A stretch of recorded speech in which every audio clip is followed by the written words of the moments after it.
আল্লাহ তাবারাকা ওয়া তাআলা বলেন, নবী হে, আপনি পৃথিবীর মানুষকে ওই দিনের ভয় দেখান।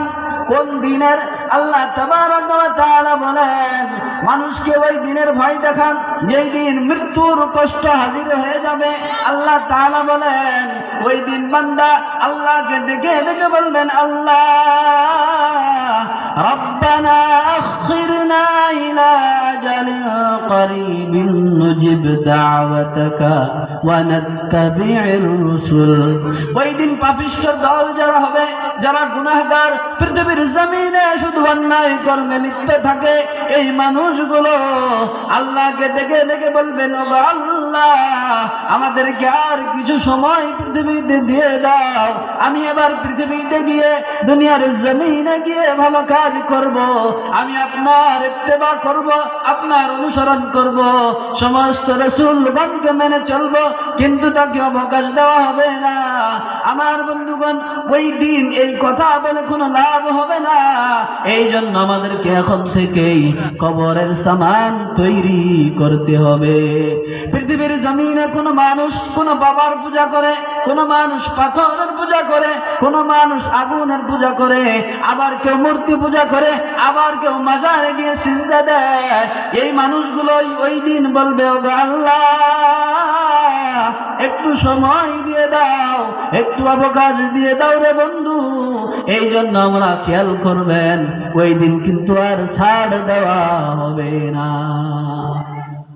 মৃত্যুর সময় মালাকুল মউত এবং ফেরেশতাগণ হাজির হয়ে যাবেন।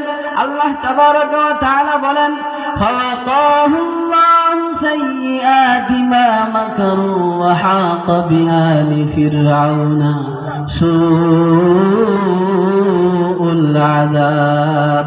অন্যায়ত আল্লাহ বলেন, ওয়ালাউ তারা ইযিল যালিমুনা ফি গমারাতিল মাউত ওয়াল মালাইকাতু বাসিতু আইদিহিম।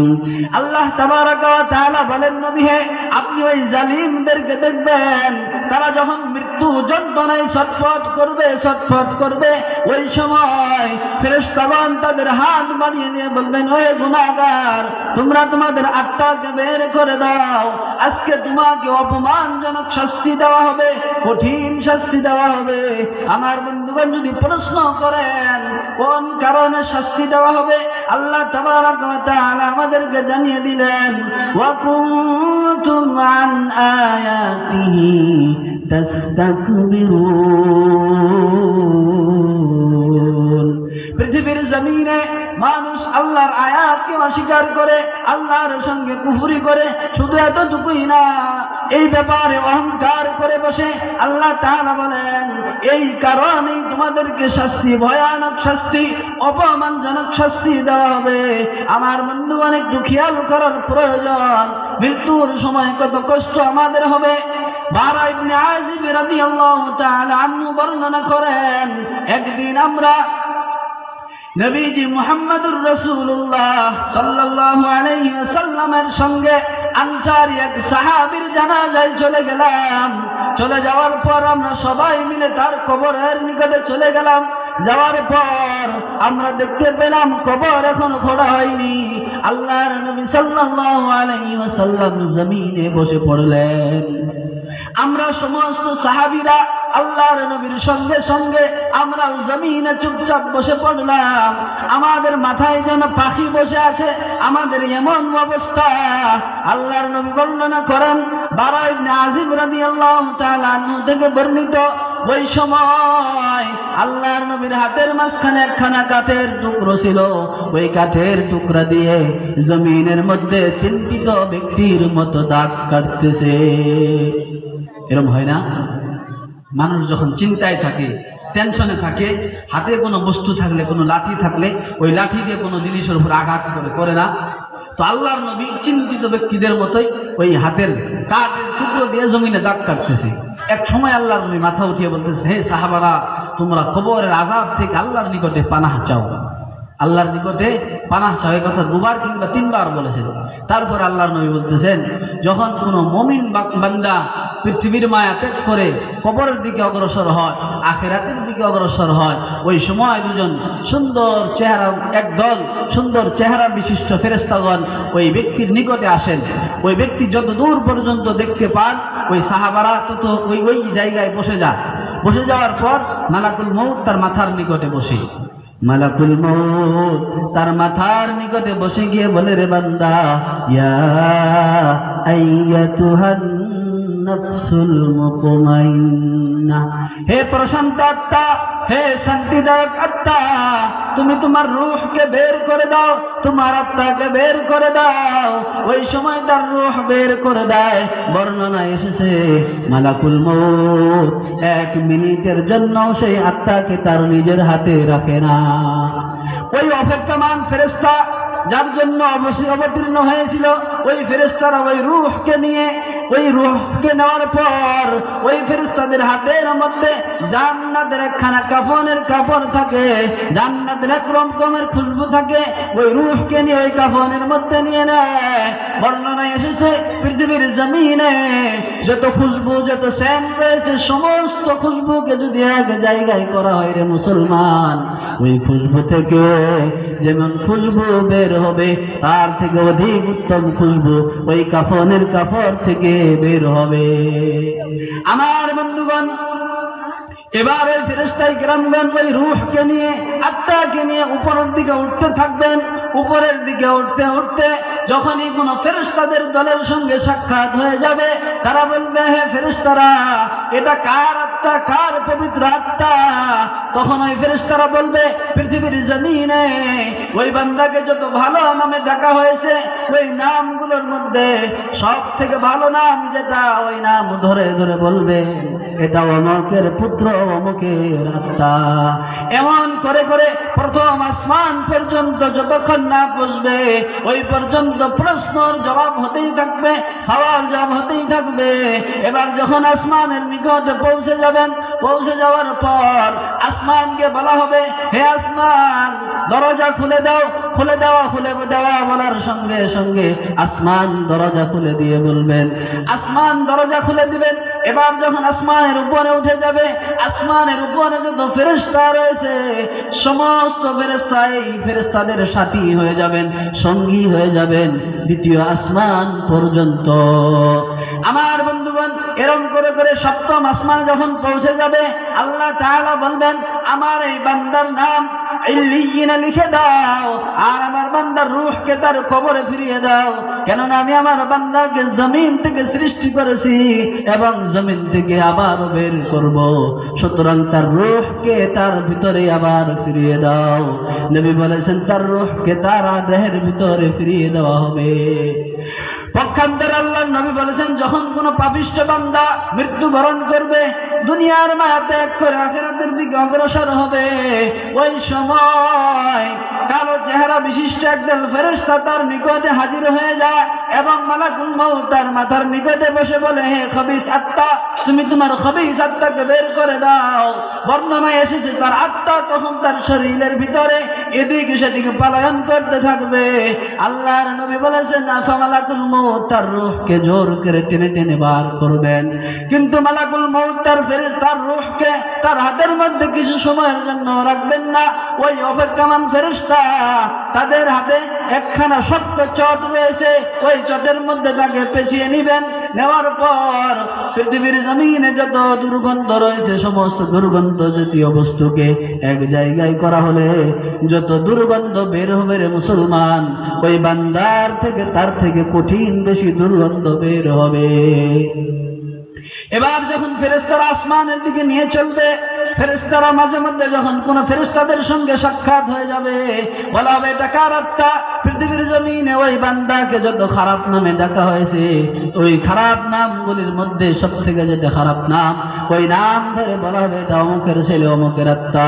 এই জন্য আমার বন্ধুগণ, আমরা খারাপের লিস্টে যাওয়ার আগে আমাদেরকে পরিবর্তন হতে হবে। আমার বন্ধুগণ, মৃত্যুর সময় মুমিনের অবস্থা কেমন হবে? মৃত্যুর সময় তওবা কবুল হয় না রে মুসলমান। আল্লাহ তাবারাকা ওয়া তাআলা বলেন সূরাতুন নিসা 4 নম্বর পারা, আমার বন্ধুগণ একটু খেয়াল করবেন, আল্লাহ তাবারাকা ওয়া তাআলা বলেন, ওয়ালাইসাতিত তাওবাতু লিল্লাযীনা ইয়ামালুনাস সাইয়্যাত হাত্তা ইযা হাদারা আহাদাহুমুল মাউত। পৃথিবীর জমিনে কোন বান্দা যদি গুনাহের উপরে অটল থাকে, অর্থাৎ গুনাহ করতেছে করতেছে করতেছে, এমন করে যদি গুনাহ করতেই থাকে রে মুসলমান, গুনাহ করা অবস্থায় যদি কোনো বান্দা তওবা করে, ওই বান্দার তওবা কবুল হয় না, ওই বান্দার তওবা গ্রহণযোগ্য হবে না। এরপর আল্লাহ বলেন, ক্বালা ইন্নী তুবতুল আনা ওয়ালাল্লাযীনা ইয়ামুতুন। যখন কোন বান্দার নিকটে মালাকুল মউত মৃত্যুর ফেরেশতা হাজির হয়ে যায়, ওই সময় যদি কোন বান্দা তওবা করে, আল্লাহ বলেন ওই বান্দার তওবা কবুল করা হয় না। আর পরে আল্লাহ রাব্বুল আলামিন বলেন, যদি কোন বান্দা কুফরি অবস্থায় মারা যায়, ওই বান্দার তওবাও কবুল করা হয় না। এবার যদি বলেন হুজুর ওই বান্দার তওবা কবুল হবে না, দলিল প্রমাণ কি? আল্লাহ তাআলা প্রমাণ দিতে গিয়ে একখানা ঘটনা কুরআনুল কারীমের মধ্যে উল্লেখ করলেন।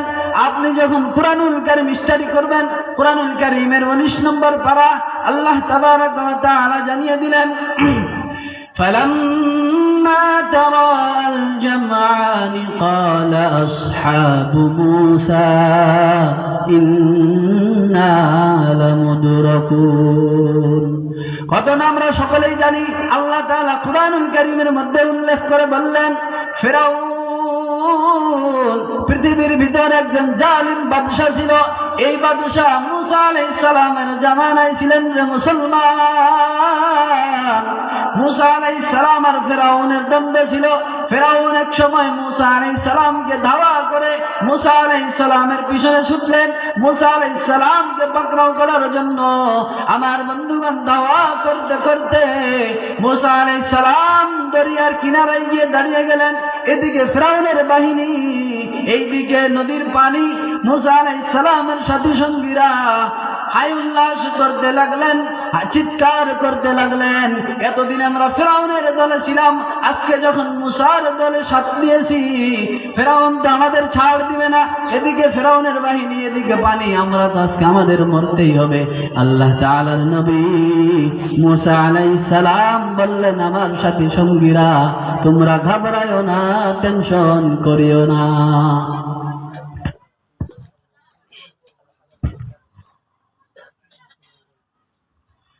মুসা আলাইহিস সালাম তার সাথীদেরকে উল্লেখ করে বললেন, টার্গেট করে বললেন, ক্বালা কাল্লা ইন্না মাইয়া রাব্বী সায়াহদিন।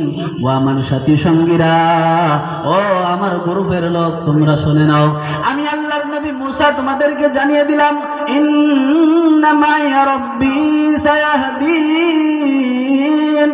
আমার আল্লাহ আমার সঙ্গে রয়েছে, অতি শীঘ্রই আমার আল্লাহ আমাদের জন্য রাস্তা করে দিবেন, আমাদের জন্য পথ নির্মাণ করে দিবেন। মুসা আলাইহিস সালাম এমন কথা বলার সঙ্গে সঙ্গে রে মুসলমান, আমার আল্লাহ মুসাকে ওহী করে বললেন, ফাআওহাইনা ইলা মুসা আন ইদরিব বিআসাকাল বাহর ফানফালাকা فكان كل فرق كالطود العظيم। আল্লাহ রাব্বুল আলামিন মুসা আলাইহিস সালামকে ওহী করে বললেন, হে মুসা, তোমার হাতে যে লাঠি রয়েছে, এই লাঠি সমুদ্রের মধ্যে নিক্ষেপ করো, পানির ভিতরে আঘাত করো রে মুসা। মুসা আলাইহিস সালাম আল্লাহর ওহী পাওয়ার সঙ্গে সঙ্গে তার হাতের লাঠি দ্বারা সমুদ্রে আঘাত করার সঙ্গে সঙ্গে সমুদ্রের পানি দুভাগ হয়ে গেলেন।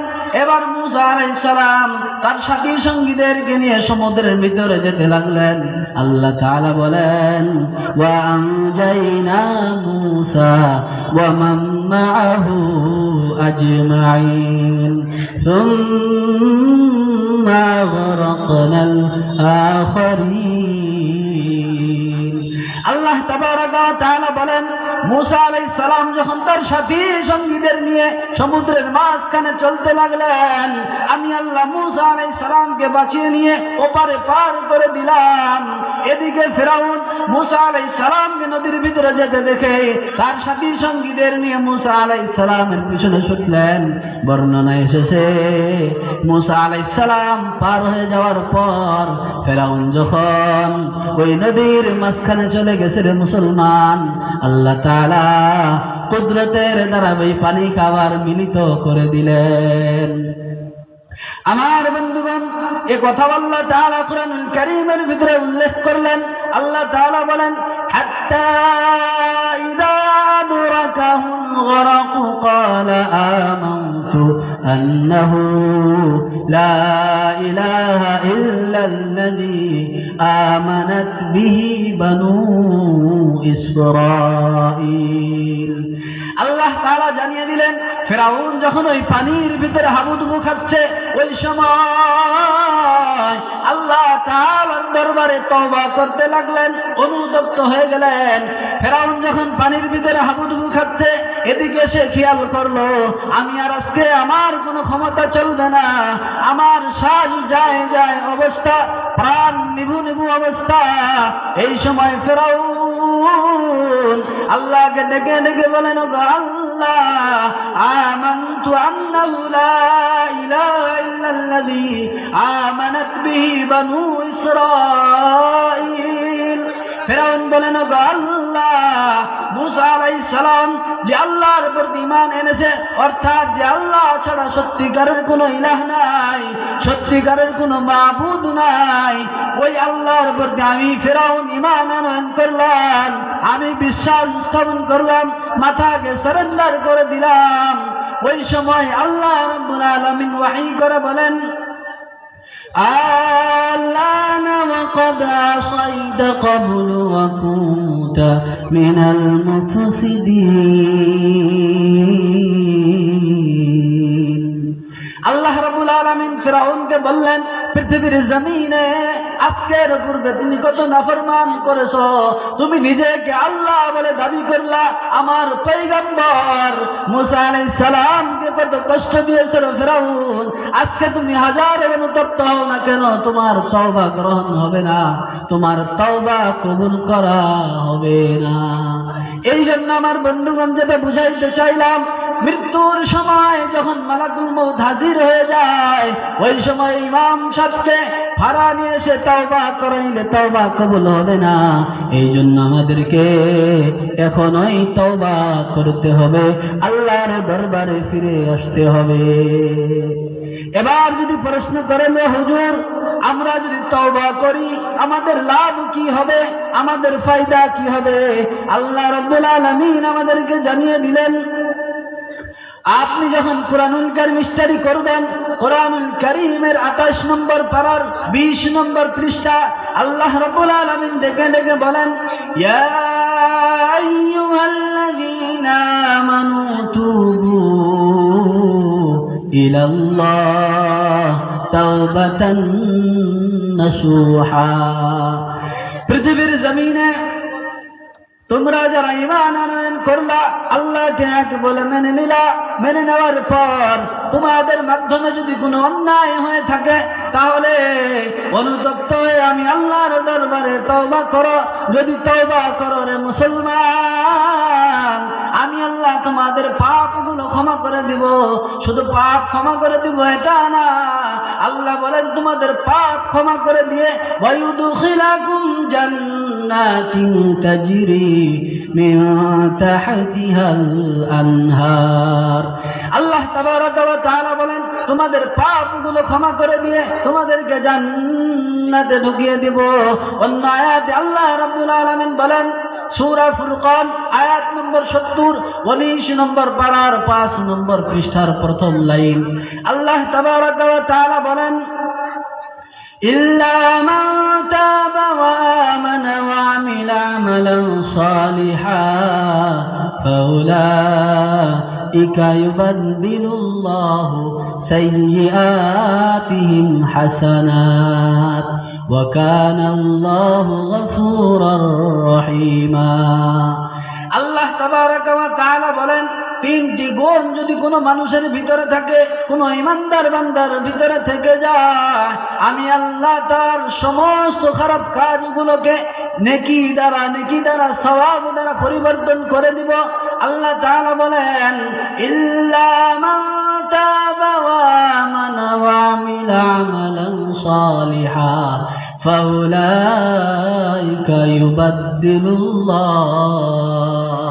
আল্লাহ তাবারাকা ওয়া তাআলা বলেন, পৃথিবীর জমিনে কোন বান্দা যদি ঈমানি হালাতে তওবা করে আর সৎ কর্ম করার ইরাদা করে রে মুসলমান, আল্লাহ তাআলা বলেন ফাউলাইকা ইউবাদদিলুল্লাহ,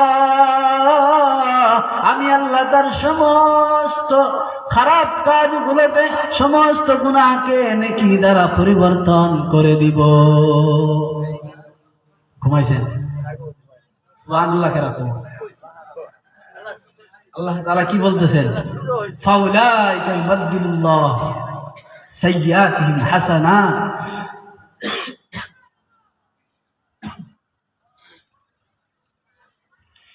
সমস্ত অন্যায় কর্ম, সমস্ত খারাপ কর্মকে আল্লাহ তাআলা সওয়াব দ্বারা পরিবর্তন করে দিবেন। এখানে শব্দ ব্যবহার করা হয়েছে বহু বচন, হাসানাত, সাইয়্যাতিহিম হাসানাত। সাইয়্যাত বহু বচন। আমাদের জিন্দগিতে আমরা যতই গুনাহ করি না কেন, কেউ জিনায় লিপ্ত হয়েছে, কেউ চুরি করেছে, কেউ মদ পান করেছে, অর্থাৎ আল্লাহর সঙ্গে যে সমস্ত বস্তুর হক, এই গুনাহ করার পর যদি কোনো বান্দা খাঁটি নিয়তে তওবা করে, ইখলাসের সহিত তওবা করে, আল্লাহ তাআলা বলেন তার সমস্ত গুনাহকে আমি আল্লাহ ক্ষমা করে দেব। আরেকবার জোরে বলি সুবহানাল্লাহ। তাহলে আমরা এখানে কি বুঝলাম? তওবা করলে সমস্ত গুনাহ ক্ষমা হয়ে যাবে। এই জন্য আমাদের কি এখনই তওবা করা প্রয়োজন আছে না নাই? আছে। আমরা তওবা করি, আল্লাহ যেন আমাদের সমস্ত পাপকে ক্ষমা করে দেয়। এবার তওবা করলে আরো একটা লাভ, সহিহ বুখারীর বর্ণনা। আল্লাহর নবী সাল্লাল্লাহু তাআলা আলাইহি ওয়াসাল্লাম বলেন, পৃথিবীর জমিনে কোন বান্দা যদি সকাল বেলায় সাইয়্যিদুল ইস্তিগফার পাঠ করে, সন্ধ্যা হওয়ার পূর্বে যদি ওই ব্যক্তি মারা যায় রে মুসলমান, আল্লাহর নবী বলেন ওই ব্যক্তির ঠিকানা হবে জান্নাত। আর যদি কোনো ব্যক্তি সন্ধ্যার পর সাইয়্যিদুল ইস্তিগফার পাঠ করে ভোর হওয়ার পূর্বে যদি মারা যায়, আল্লাহর নবী বলেন যে মুসলমান জেনে নাও ওই ব্যক্তির ঠিকানা হবে জান্নাত। ঠিকানা জান্নাত। সাইয়্যিদুল ইস্তিগফার কয়জনে পারি? সাইয়্যিদুল ইস্তিগফার কত ফজিলত, সহিহ বুখারীর বর্ণনা। সকাল বেলায় পাঠ করার পর যদি সন্ধ্যা হওয়ার পূর্বে ওই ব্যক্তি মারা যায়, তাহলে তার ঠিকানা হবে জান্নাত। সন্ধ্যার পরে যদি কোনো ব্যক্তি সাইয়্যিদুল ইস্তিগফার পাঠ করে ভোর হওয়ার পূর্বে যদি মারা যায়, ওই ব্যক্তি জান্নাতি হবে। সাইয়্যিদুল ইস্তিগফার কি? আল্লাহুম্মা আনতা রাব্বি লা ইলাহা ইল্লা আনতা খালাকতানি ওয়া আনা আবদুকা ওয়া আনা আলা আহদিকা ওয়া ওয়া'দিকা মাসতাতা'তু আউযু বিকা মিন শাররি মা সানা'তু আবু'ু লাকা বিনি'মাতিকা আলাইয়া ওয়া আবু'ু বিযামবি ফাগফিরলি ফাইন্নাহু লা ইয়াগফিরুয যুনুবা ইল্লা আনতা। এই দোয়া যদি কোনো ব্যক্তি সকালে পাঠ করার পর সন্ধ্যা হওয়ার পূর্বেই মারা যায়, তাহলে তার ঠিকানা হবে জান্নাত। এটা আমরা মুখস্থ করবো। কারা একটু হাত তুলে দেখি। মুখস্থ করবেন সবাই? সবাই ইনশাআল্লাহ। আল্লাহ যেন আমাদেরকে মুখস্থ করার শক্তি দান করেন। এখন আমরা বলতেছিলাম মৃত্যুর সময় মুমিনের অবস্থা কেমন হবে।